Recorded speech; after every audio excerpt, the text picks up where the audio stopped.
Maybe I can start slowly with the introduction. And we are happy to announce our first guest in the spring term lecture series of Science, Faith, and Superstition. And it's Professor Steve Fuller, and he's our guest for the second time. And we are really happy and excited about that. Professor Steve Fuller is August Kohn Professor of Social Epistemology at University of Warwick. He's known for his foundational work in social epistemology. He published 26 books so far, many more to come. And tonight he's going to talk about condemnation of 1277. So the Zoom is yours, Steve. Okay, well, thank you very much, Liliana, for inviting me, and thank you all for showing up to this. And I hope you find it interesting, because what I'm going to be talking about, in a way, is the event, as it were, that happened in early 1277 at the University of Paris, is a kind of a sort of a turning point, and in many respects, kind of a symbol of the way in which the Western intellectual tradition turned, in the direction of what we now recognize to be modern science. And so that's the spirit in which I enter into this. And my knowledge of this event, because I'm not a medieval scholar, but this event is very vivid in my education because of the, you may know, I have a PhD in history and philosophy of science, and one of the people who founded the field, you might say, in the late 19th, early 20th century was Pierre Duhem, a French physicist who also did very serious historical work, and so he pointed to this event as being very significant, because basically what it did was, to put it in a nutshell, was that it removed a lot of the more adventurous scholastics who were kind of moving in the direction of a kind of naturalistic worldview from any kind of theological oversight, largely because they were expelled as a result of the condemnation. And so this then gives you and so it's a kind of interesting consequence, because in a way you might say from the standpoint of the condemnation itself, the consequences have been somewhat ironic. Okay, but nevertheless, it's interesting to see how we got to this situation in 1277, and then look at kind of the way things developed from there. Because the point I would make is, in a sense, it was good for both sides of the condemnation. In other words, it was good for the people who stayed in Paris, you might say, right? And they were okay, and they actually developed in their own way, in a very interesting kind of rationalistic direction, I would say. But I'll explain more about that later. And then the others who basically were expelled ended up in Italy, and they are the sort of people from which the schools in Padua, northern Italy, came, which, during the Renaissance and the period that we call the Scientific Revolution, right, were very kind of prominent people in that area. Okay, so that's in a sense kind of a sort of a little sketch at the beginning about the significance of the event. The other thing I think is worth mentioning from the standpoint of, people who have a kind of hazy understanding of what the 13th century was exactly, historically, it's a very important period, okay? It is the High Middle Ages, as we might call it. And so if you wanted to, think about who are the people who are flourishing during this period, we can talk about Thomas Aquinas, of course, and he's very important in this story. And even toward the end of the 13th century, we can talk about Duns Scotus as well. Okay, so Duns Scotus is like a generation after Thomas Aquinas. People often forget this, but it was possible to have been alive when both of these guys were doing their stuff. And a generation after that was William of Ockham. Okay, so we're talking, and in the mix as well are people like Robert Grosseteste at Oxford, as well as Roger Bacon. Right, so all these people, and St. Bonaventure in Paris, who was running the Franciscan order and in a way was kind of a nemesis to Thomas Aquinas, who was a Dominican. Okay, so you have all these guys kind of flourishing, more or less within what could have been encompassed within a single lifetime. Okay, and so this was a very kind of intellectually, very intellectually fraught period. This is also a period during the Crusades. And part of what's going on from a theological standpoint as well as a political standpoint is a kind of redefinition of Christianity in light of what is seen as an increasingly impending threat from Islam. Okay? And that's a very important part of the story as well, in terms of providing the backdrop, in terms of what sorts of things were seen as condemnatory and so forth. Okay, so all of that is happening. So it's a very intellectually lively period. And Paris is the main university, I would say, of the period. There's Oxford, of course, but I would say Paris was kind of the center of action. There's also Cologne. I mean, there are a few other places, but Paris is the main one, and so a lot of focus was there. And in fact, what happened in Paris in 1277 had quite a lot of impact on what happened at Oxford as well, okay? And not only in the downstream effect, which I'll say a little bit about, but also at the time as well with regard to Roger Bacon, who a very important Franciscan at Oxford, who ended up getting into a lot of trouble, largely as part of the fallout of the condemnation of 1277. Okay, so what is at stake here? Well, I think one of the things that, in a way, if you look at the way in which Islam, as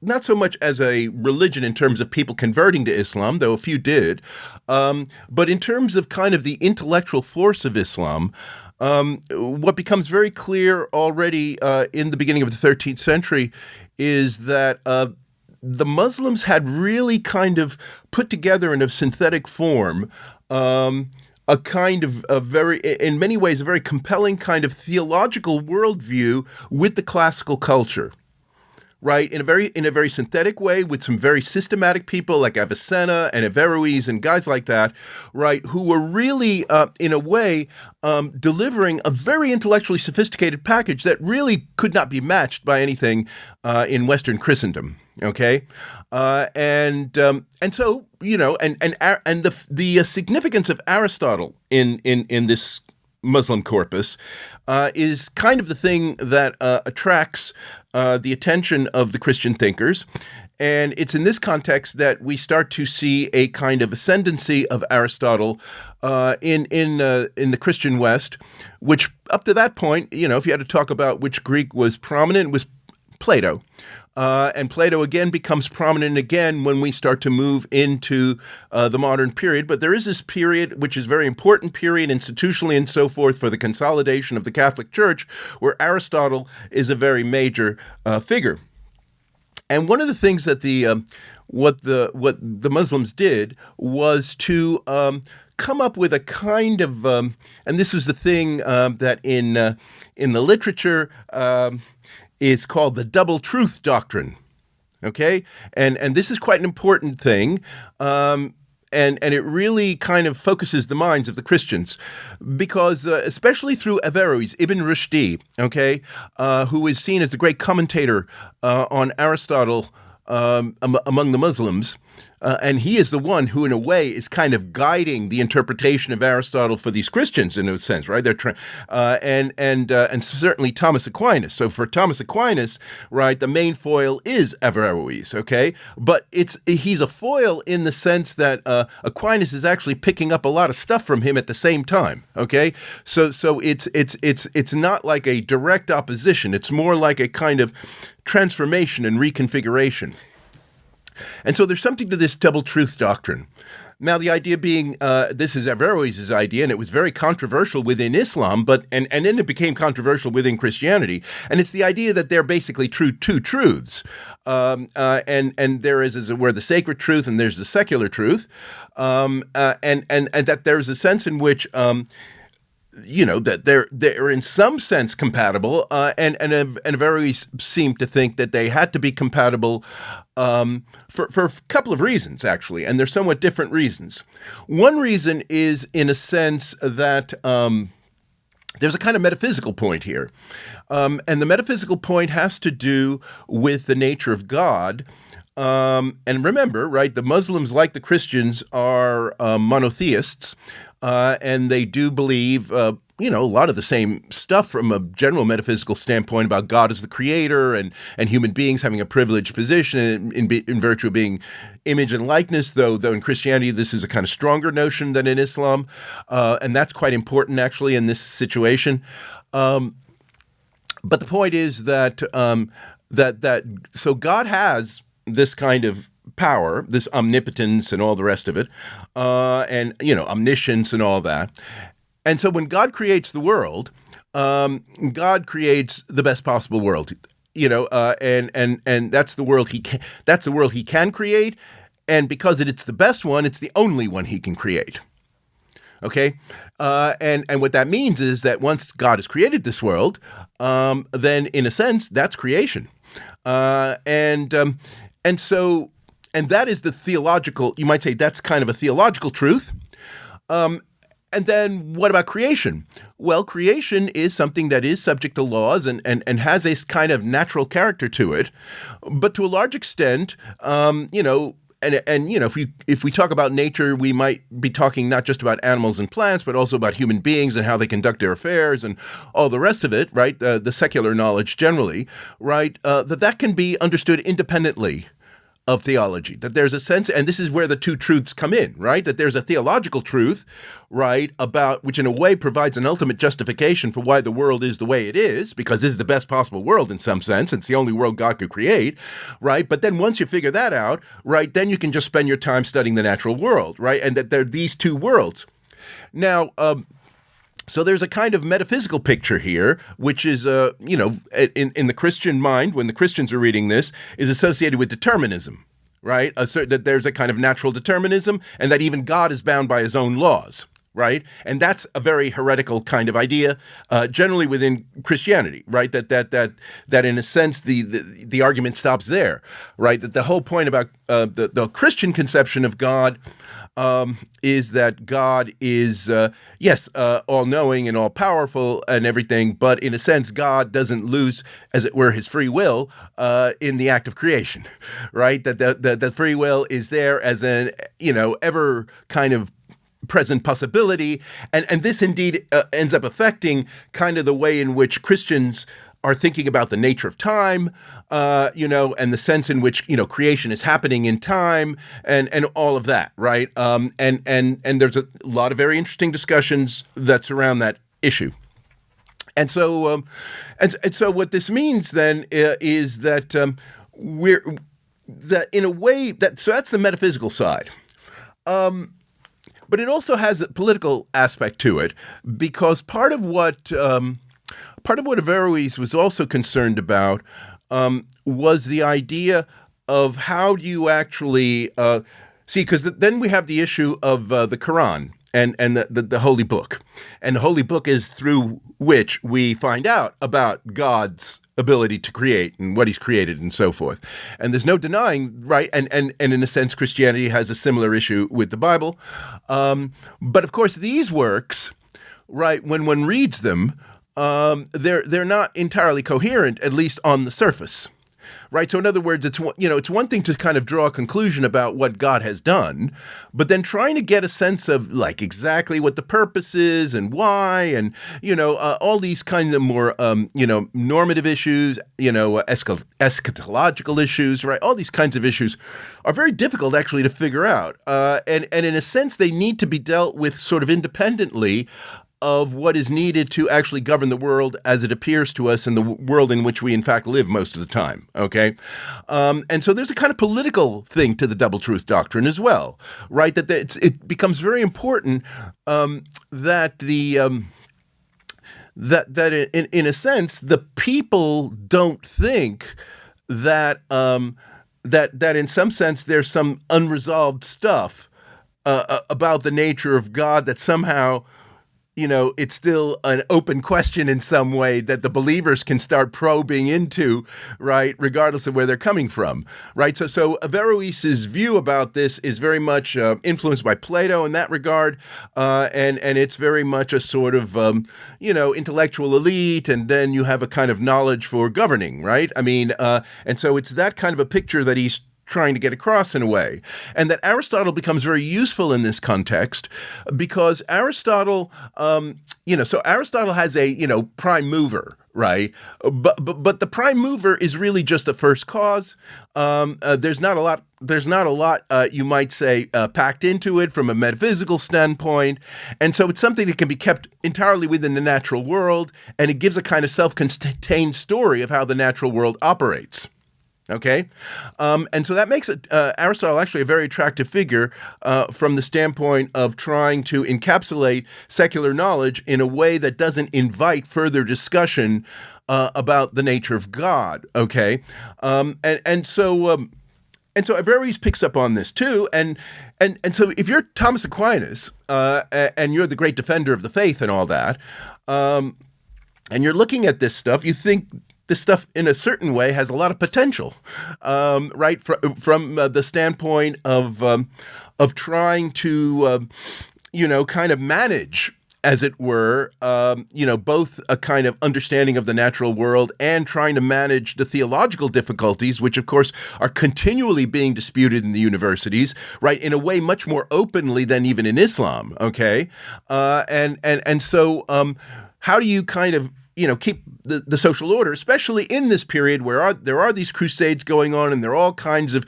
entitlement claims, and some of you out there may know that by the time we get to William of Ockham, right, where he's part of a plot to get rid of the Pope in Rome and to establish the Pope in Avignon in France, right? I mean, so the thing is, the legitimacy is an issue here, right? Trying to keep the legitimacy together is certainly one thing in the background, and so Thomas Aquinas takes all this stuff very seriously. So obviously he's writing all these works that are in a way against the people who are overly sympathetic to Averroes, and those people become kind of the main target of what the condemnation is, right? Is these people, these Christians, right, who are actually buying in quite substantially into the Averroes double truth account, right? So they're the target of the condemnation. But in the process of doing this, and this is where the door gets opened up, Aquinas, because he does want to maintain something of a double truth doctrine, regardless, he has this kind of view about language, and I think this is one thing that becomes increasingly important as we move into from the 13th into the 14th century, and then as we move in further into the modern period, is the nature of signification, the nature of language, how words mean.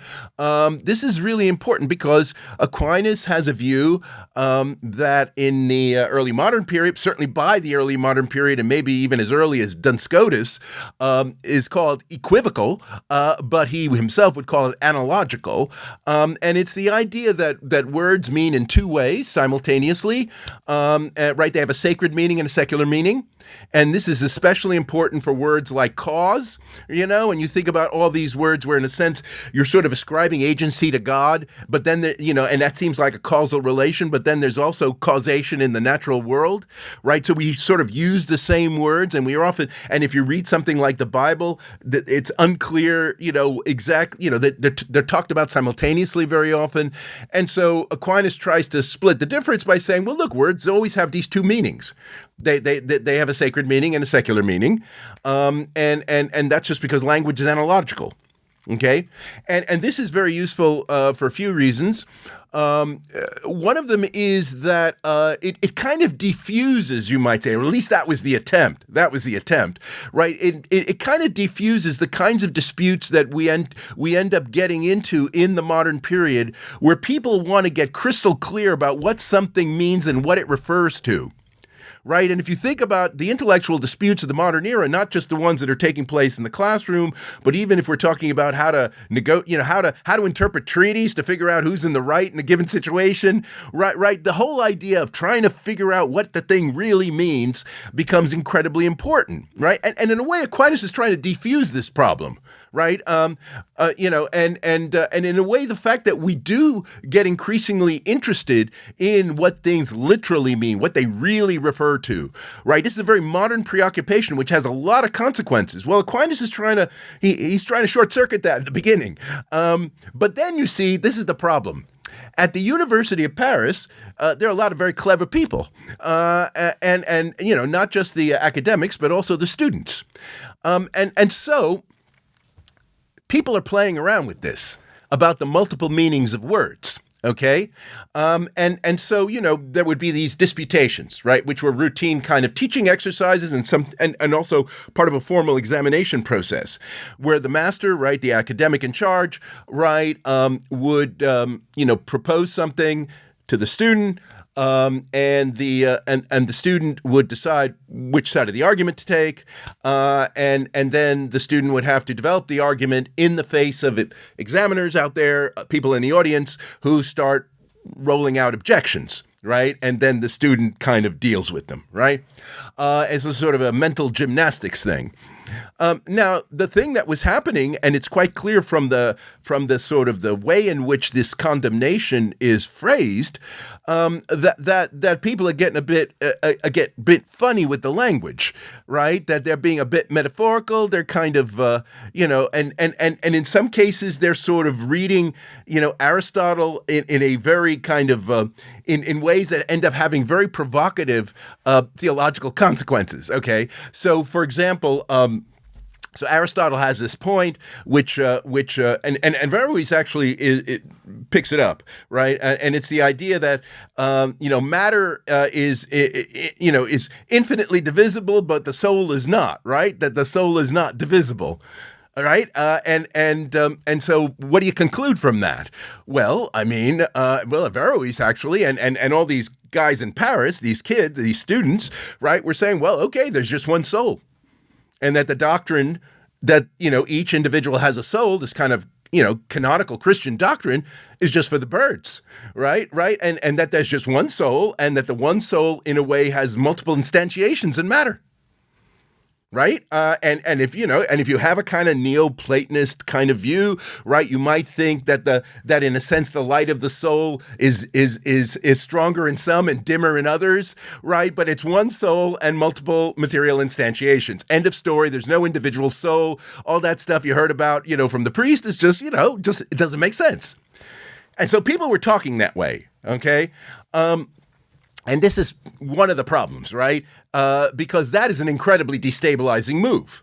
And of course, somebody like Aquinas would come in there and try to make a sort of fine-grained distinction by saying, well, when Aristotle is talking about that the soul is only one, he means once you've got a soul, that soul is only one and not divisible. But he never said anything about how many souls there were. So you have to get the semantic levels of the language right, but this was not being obeyed. Okay, so this kind of semantic protocols were not being obeyed, and so you basically had something from my view about this as I look into this and think about this more and more. It's a bit like what deconstruction was up to in the late 1970s and early 1980s, in the departments of philosophy and literary criticism and things like that, right? Where there was all kinds of weird kind of wordplay and interpretations of texts and things like this, which made it very difficult to establish any kind of standard of right and wrong.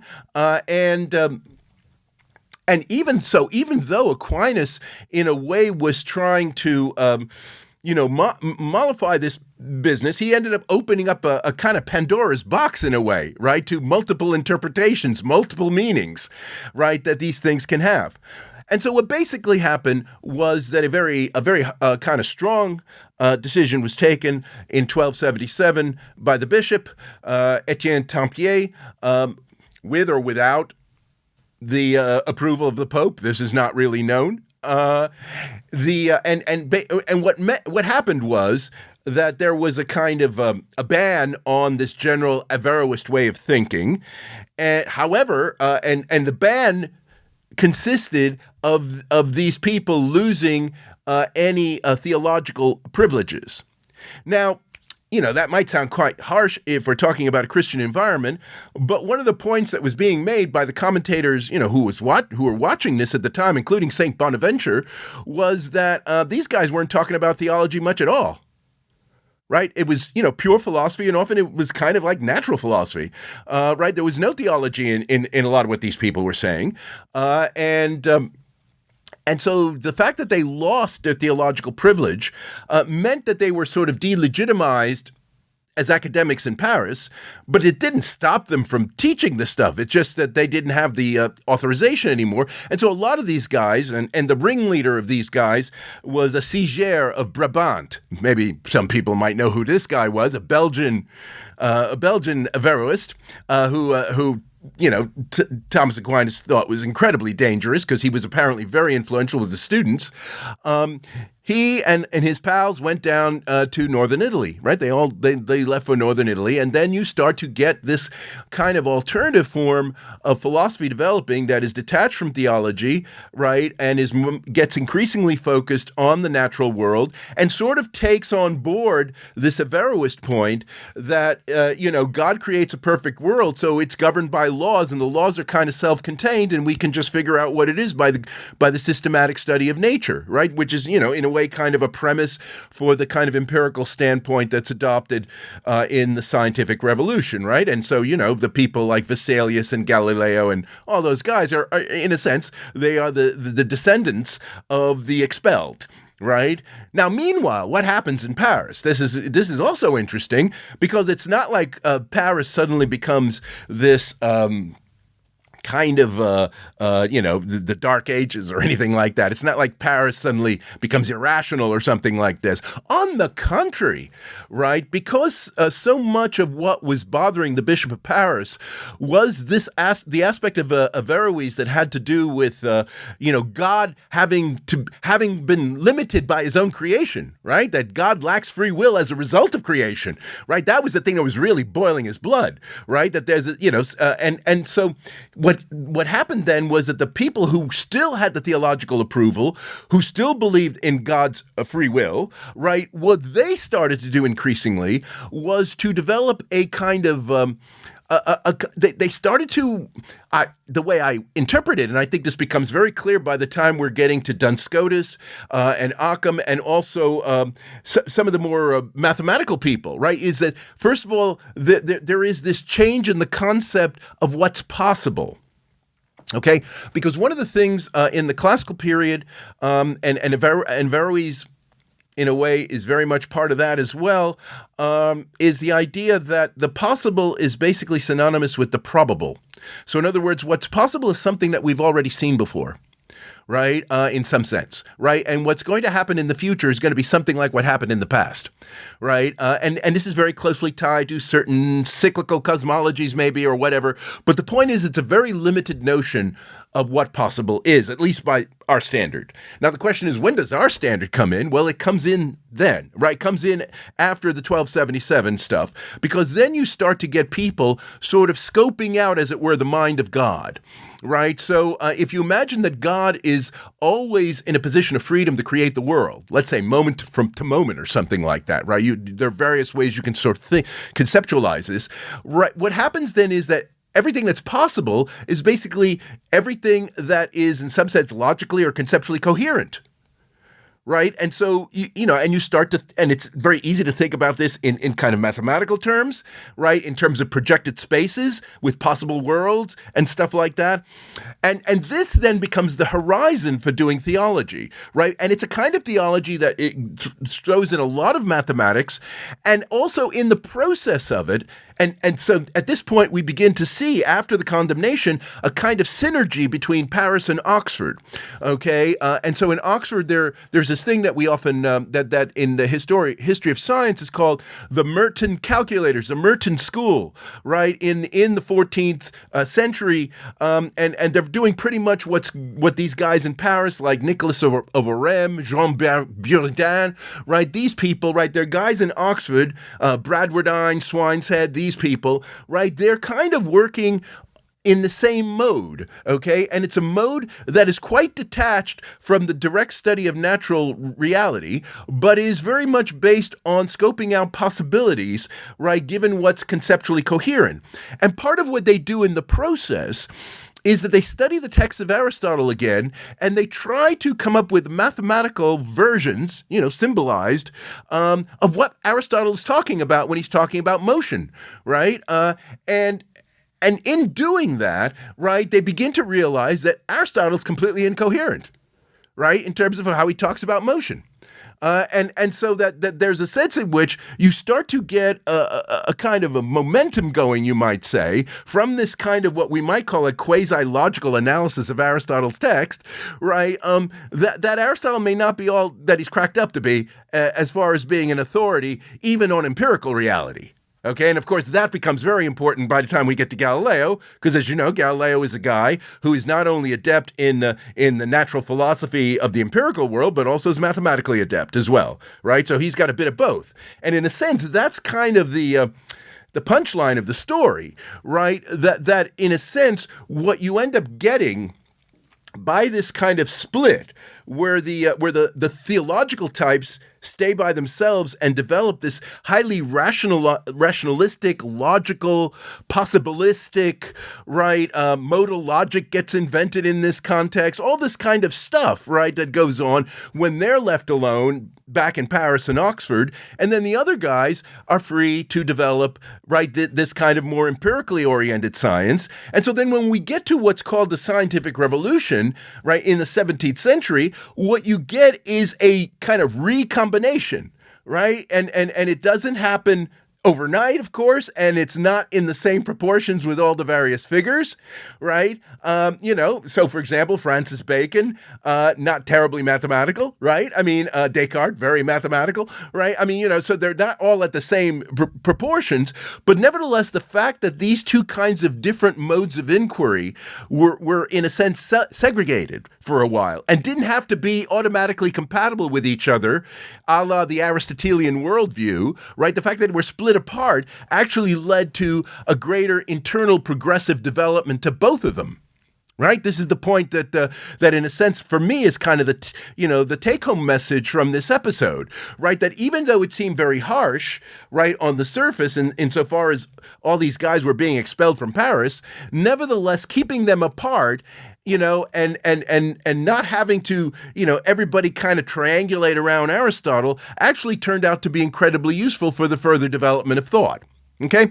So, in a sense, this is kind of the core message I want to give here. I mean, there are other things that we could be talking about, but in a sense, to sort of keep it, kind of focused a bit, I'll stop here and take questions and discussion.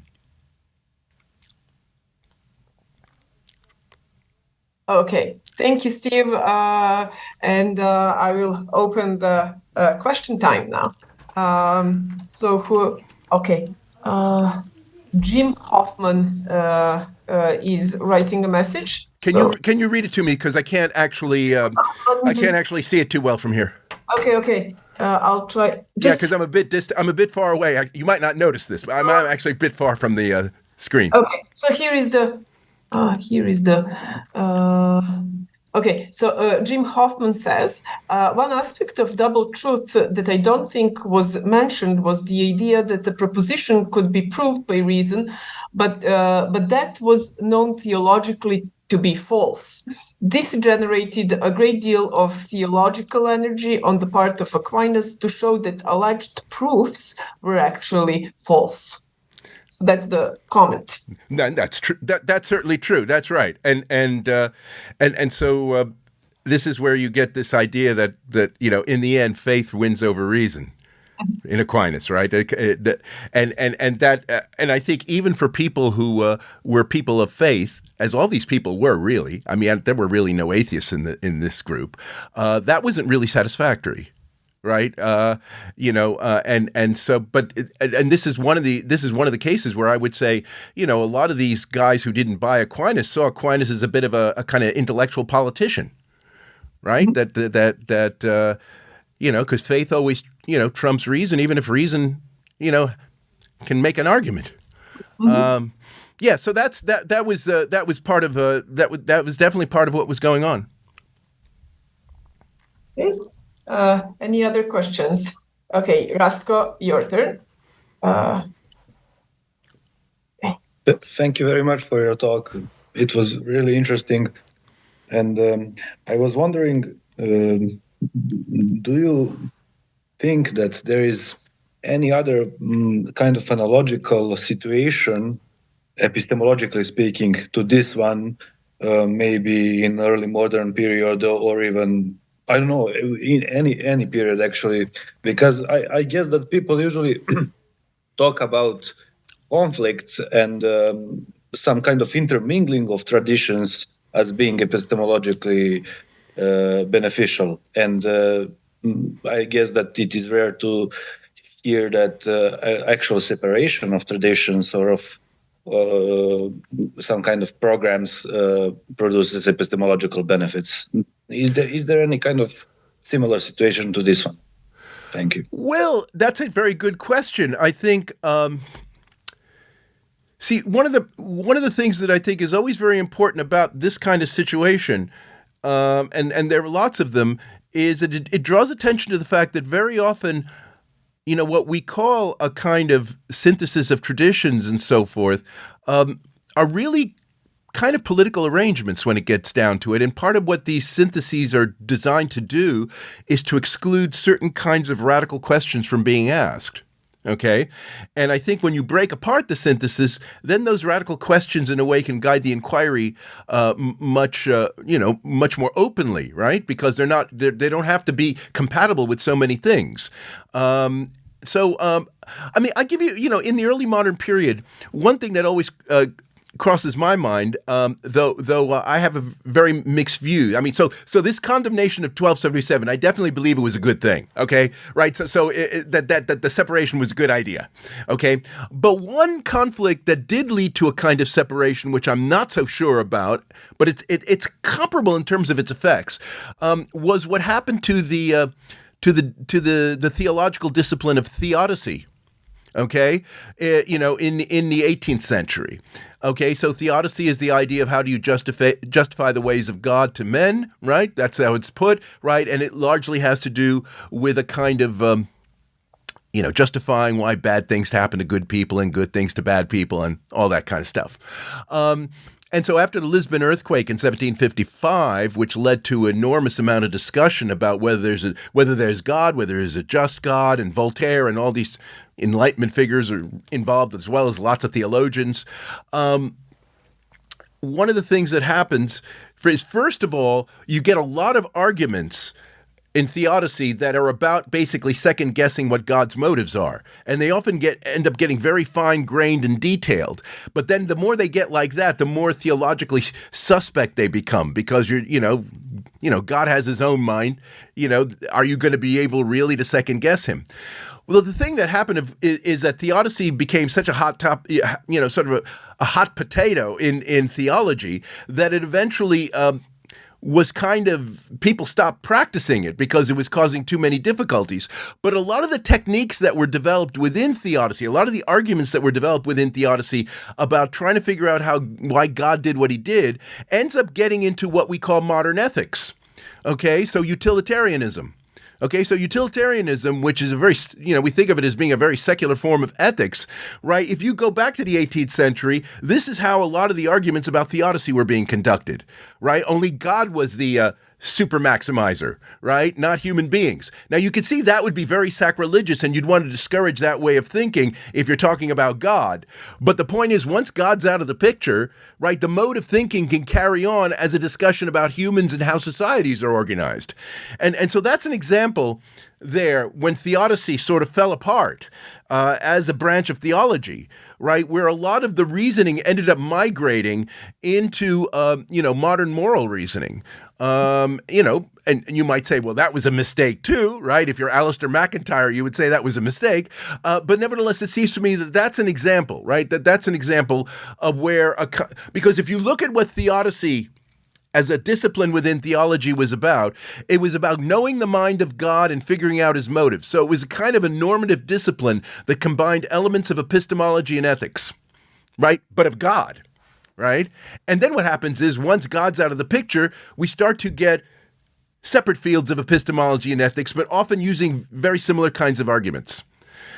So I would say that's one.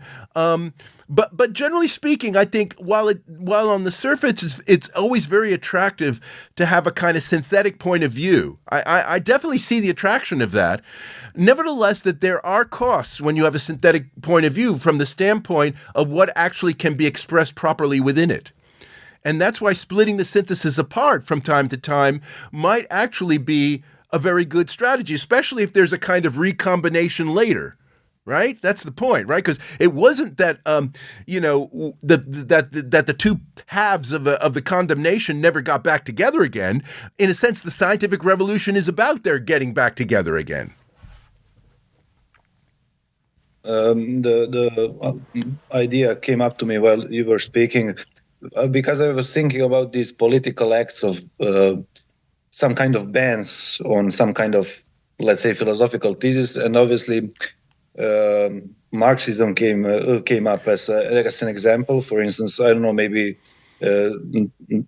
Tito Stalin split was a way for to make two different currents inside Marxism. One was being Stalinistic, and the other one was maybe like this humanistic Marxism of praxis later and stuff like that. But I guess that probably we should look for examples of this, as you said, near some great political power. Actually, probably the political power is what makes the split. Actually, so. Well, you know, Marxism is actually a good example. I think actually Marxism is one worth looking at, and I think part of the survival value of Marxism, if I may say so, comes from its gradually. The more academic it became, basically, right? The more academic that Marxism became sort of a school of thought within the university. Because in the beginning, of course, it was impossible to be in the Western countries, right? Marxism was banned. If you were a Marxist, you couldn't have a professorship in the late 19th century, okay? But the point is, by the time we're getting into the second half of the 20th century, right? Most of the Marxists in the West are in the university, and I think that has been a survival strategy for keeping the Marxist discourse going, in spite of all the political failures outside, right? Because, you might say, my God, if Marxism was primarily just a political movement, right, and you were to judge the whole thing kind of at that level, right, then I don't think anyone would be talking much about Marxism. But as soon as it sort of started to split off and you started to get this Western Marxism, and it became kind of a creature of the academy, then there was some chance that Marxism might have a second life, as it were, right? As a kind of theoretical thing, which is kind of how it exists now, right? Basically, as a kind of form of what you call cultural criticism, right? But that's the only. But if it didn't split away that way, Marxism might not be around at all. Hey, well, I have a question and a comment. Well, I'll start with a comment. I really enjoyed the talk, and what was really interesting is, and that I didn't know of at all. I was expecting that the part that went to northern Italy, that these guys were the ones to break the Aristotelian tradition, but it turns out both parts broke Aristotelian. Yes. Oh yeah. So that's very interesting, because theological part, didn't just stay there. So they the split motivated the breakup with Aristotle on both fronts. So which is funny. Yeah. I mean, let me make a point about that, because the guys who stayed in with theology and developed this kind of mathematical approach to understanding the mind of God and all that. Right, those guys actually did a lot of work to kind of undermine Aristotle's authority, right? At a conceptual level, and definitely pointed out the shortcomings of the view. But the problem with those guys, and Nicholas of Orem is kind of you might say, the poster boy for this kind of thinking. These guys got so far as to say, well, look, There is certainly an advantage of trying to put Ptolemy and Aristotle together from the standpoint of having a sort of Earth-centered conception of the universe. They share that in common, but Ptolemy's mathematics and Aristotle's way of doing things just don't fit normally, right? It's very hard to have anything. So they actually, Orem actually tries to gets pretty close in certain respects to sort of reworking all of the mathematics in Ptolemy to make it look a bit like Copernicus, right? That in fact, that something like a heliocentric universe might actually be the real universe, right? Which of course would contradict Aristotle. But the problem was with these guys, because they were purely mathematical and purely conceptual, right? They left it as an open question. This is the thing, because they didn't do any real experiments. I mean, so they didn't do any of the stuff, right, that scientific revolution guys were doing, right? But they put the possibility on the table pretty clearly, and that was in fact very influential on guys like Galileo, for example. All right, I mean, because they knew about these guys, and so they had an enormous effect, and it was to decenter Aristotle's authority. And this is why I would say, this is why I think, you want to do a kind of history of, Western thought, from the early Christian period into the scientific revolution, right? It is, the successful bit is driven by Plato, and then there's this Aristotle stuff in the middle, which is kind of a political settlement. Yeah, That's the way I look at it. No, okay. So I have one question, but another thing came to my mind. You open up with Averroes, and you open up with Theodicy, basically, because you said, well, that's the best of all possible worlds. And I said, and I didn't know about Averroes. I don't know him. I didn't study him. Yeah. But I was thinking, oh, look, here is Leibniz. So we are hoping. It seems to me, it's a reasonable, and I think one has to look at this in many contexts. First of all, how you interpret what it means for God to be omnipotent and omniscient. I mean, it's not as straightforward as Averroes makes it out, of course, because a lot depends on what is the relationship, what is the relationship between the supernatural and the natural in terms of time and space and stuff like that. So it's not as much a done deal as it sounds, right? But he certainly held it that way, and it's a view that you see popping up again and again and again. And it's one of the reasons why, so people like Voltaire were okay with Averroes, okay? Right? Anyone who had something like a deist perspective during the Enlightenment, right? Who basically believe, God creates the world and he disappears, right? Deus absconditus, right? I mean, that's it. Yeah. I think Slobodan has a question, but I wanted to ask you, what happened with Roger Bacon? He got imprisoned. He got imprisoned. See, Roger Bacon. There's a whole story about what he was up to. But one story says that Robert Grosseteste, who as Chancellor of Oxford, actually was very exercised about all this Islamic knowledge coming in because it was pretty impressive, and that Christians had to get their heads around it, and so Roger Bacon, who was at Oxford, basically did some reconnaissance work, you might say, to figure out what was going on. So he studied astrology, he studied alchemy, right? These were the kind of Muslim sciences, and also this stuff you may have heard of, necromancy, right, which is a communication with the dead, right, that kind of stuff. And the thing was that it was being presented, because of this kind of overarching Averroist picture, it was presented as, science, man, right? These were sciences, right? And they were the sciences of God, right? And this was scaring the daylights out of people in the Christian world, okay? And Bacon was quite enthusiastic about all this stuff. And so when the condemnation of 1277 came in, and it had a kind of a reverberation in Oxford, right? Bacon became immediately suspect, and he got locked up. So if you go to there's this kind of museum in Oxford. Museum of Oxford, of the history of Oxford, and you go like in a carnival ride tour of different moments in the history of Oxford. And at the beginning, you have Roger Bacon screaming from his cell, right, locked up. Yeah, that's what happened to him. He got locked up because he was too enthusiastic about all this, astrology and necromancy and alchemy, so that's what happened to him. His stuff's very interesting to read, by the way. Roger Bacon is he's sort of like transhumanist, right? He's weird. He has this thing, we should prolong our lives as much as possible, and we know it's possible. No, we don't hear you.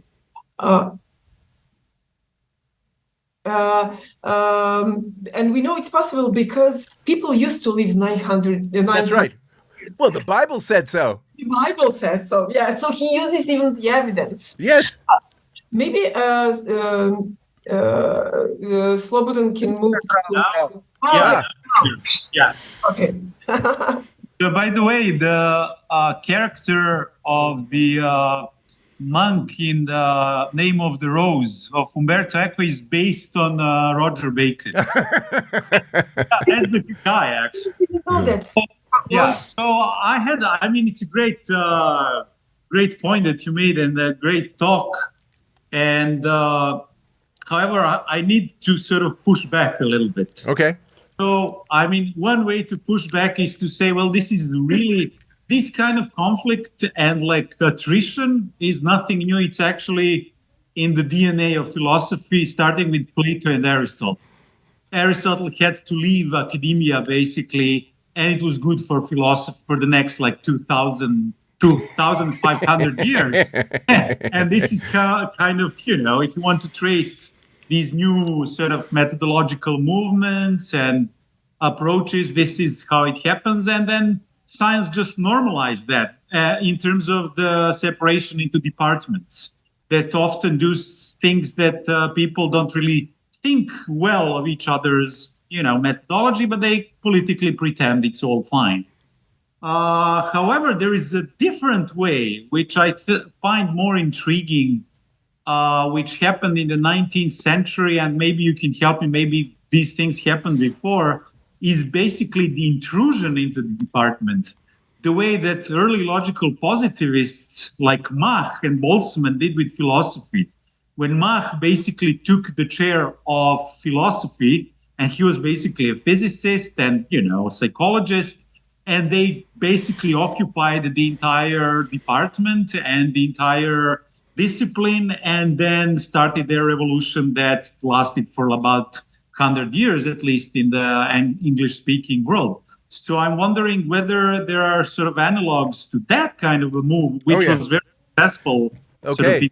I'll give you an example. 50 years earlier, kind of in the same part of the world, the development of psychology as a discipline. Okay, and again, the pretext is very similar to what you described, where in a sense they're going into philosophy, right? And who's going into philosophy? People from the medical faculty, and the reason for that is because when we're talking about the second half of the 19th century, especially in the German-speaking world, the medical faculty is very high prestige, and as a result, it's very competitive, and it's kind of hard to get chairs in the area. However, philosophy at that time was kind of a low-rent district, right? And so if you wanted a chair, you shift over there. And of course, what you end up bringing with you is your skills as a physiologist and, you know, all the other sort of research disciplines of medicine.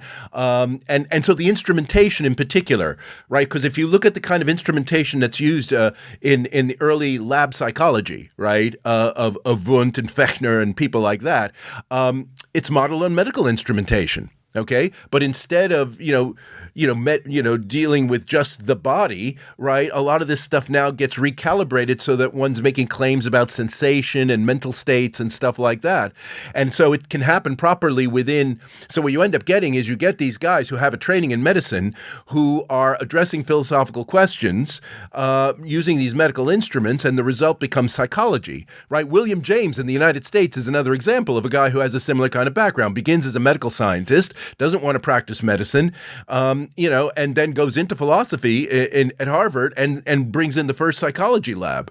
So that's an example. And there's some, and so sociologists study this stuff because there are a couple of interesting structural features, right? That there are always going to be areas of academia that in a way are very competitive. And so you end up getting a kind of, oversupply of people, right? And so not everybody can get a chair in the area. But then there's, of course, the low rent areas, right? The areas where, the competition is not so great. The people aren't so smart, maybe, whatever. And so carpetbaggers, right? Newcomers can come in and they can take over the scene. And so there is that, right? And philosophy very often is the low rent area, right? Where people from other disciplines come in. Okay, that's yeah. Okay, thanks. Thank you. Okay. We have one question from Stephen Deely. I hope I pronounced the name properly. For Professor Steve Fuller. It's in the chat box, so I'll just read it to you. Thanks for your lecture. I'd like to hear your view about the conceptual connections, if any, between the double truth doctrine and methodological naturalism, as we call it today. Yeah. I know who this guy is.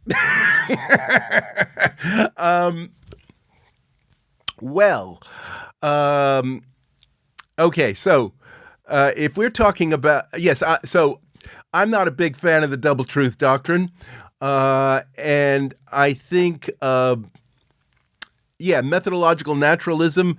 So for those of you who don't quite get where he's coming from on this has a lot to do with the controversy surrounding intelligent design and evolution and things like that, right?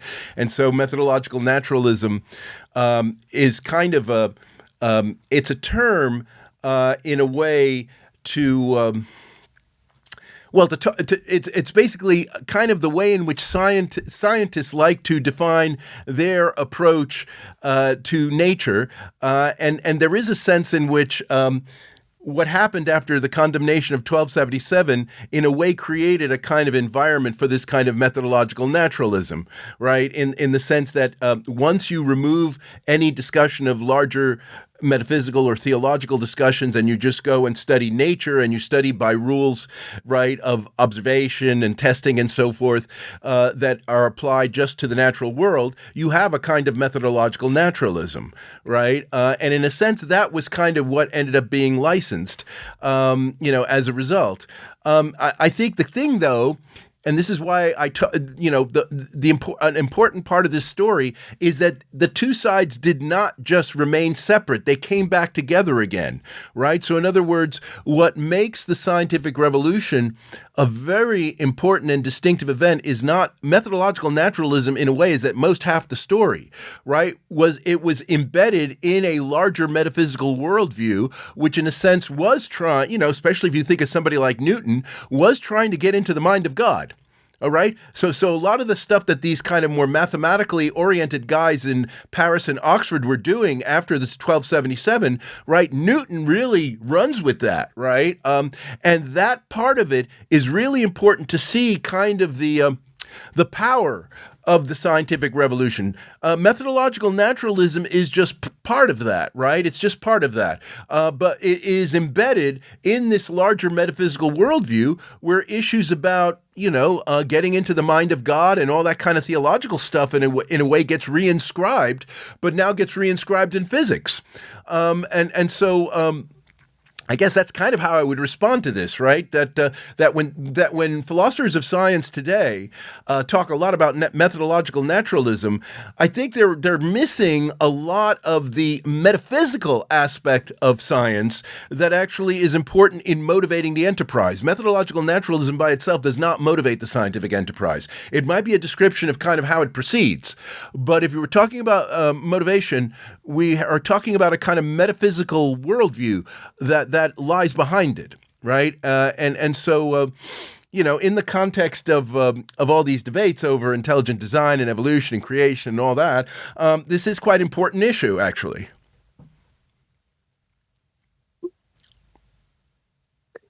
Okay. Any more questions? By the way, I should say, just in connection to Mr. Dilly's question, William Whewell. Okay, so William Whewell, the guy who coined the word scientist, he is very alive to this point that I'm making, all right, that you actually do need a certain kind of metaphysical worldview for doing science, and that methodological naturalism by itself is not sufficient. Okay, and I say that because this is the man who coins the word scientist to name a kind of profession, and when he said profession, he actually meant something that had something of the vocational character of the priesthood. Okay, and if you look at the 19th century and even in the 20th century, there is a lot of that kind of vocation thing, right? That's very much tied to science, and it has to do with a kind of metaphysical horizon. Okay, I'll stop there on that point. Thank you. No, I can add. A question to that. Can science do with this austere metaphysics we are having now, or we need some richer metaphysics for doing science? So that's a. Oh yeah, I mean, look, I mean, I think there ought to be more. I think the problem at the moment is metaphysics still has kind of a bad reputation among scientists. There's a sense in which there is still a kind of hangover effect from logical positivism. I don't know what's going on exactly. But It's the point been is, 100 years, so it will take a little bit more time. well, no, but what I think is that what you really want are metaphysically sophisticated philosophers and open-minded scientists in greater dialogue with each other. Right. Mm-hmm. I mean, that's the way you're going to get a kind of richer sort of, metaphysics, not just a metaphysics that's sort of slapped on top of science, but rather a metaphysics that scientists themselves can inhabit, right, in terms of the way they conceptualize their work and their research programs and something like that. So a much more integrated conception of metaphysics in their intellectual horizon. I think that's what we're aiming for. I mean, because I would say that within philosophy, there's actually quite a lot of philosophers who are doing the metaphysics of science in various ways. And a lot of the stuff is quite interesting, actually. And a lot of it is, pretty well informed by the contemporary science. So I'm not taking any of that away. But I do think one of the problems is that because it is conducted largely among philosophers, right, and the kinds of arguments you need to make to persuade other philosophers have, there's certain things, so you might, I'll give you an example, right? So one guy I went to, who's a classmate of mine, is a guy named Tim Maudlin, who's a very important philosopher of physics these days, and very sophisticated guy metaphysically, right? Yeah, we know him. You know him, right? Okay. Well, the thing is, now see that guy, he says a lot of very interesting kinds of things, but it's quite clear he's got a kind of metaphysical perspective that's partly informed by Aristotle and so forth, and he's trying to really kind of rejuvenate it in light of all of these recent developments, in physics. And so that's a kind of a project of his, you might say, an intellectual project of his. But I'm not sure whether if you're a practicing scientist, in quantum mechanics or relativity or whatever, that's going to really resonate with you. You see what I mean? So in a sense, he's very sophisticated, very smart, very interesting kind of guy, but kind of interesting in a philosophical kind of way. I'm not sure how much traction this ends up having with scientists unless they're already knowledgeable somewhat of philosophy. And I think you can't start from there. You have to start at a more primitive level, more at the scientist level, and then get them into the metaphysical discussion. Yeah. So in a sense, metaphysics needs to overflow these departmental borders. Yes, exactly. Yeah, you hire metaphysicians in physics departments. Yes. Okay. Do we have any more questions? If not, I would like to thank Steve for a wonderful lecture. It's been an honor to have you 2 times here in our series. See you in June in That's right. real life. Yes, exactly. Okay, Steve, thank you. Okay. And So long, everybody. thank Bye-bye. you all for coming. Bye-bye. Bye-bye.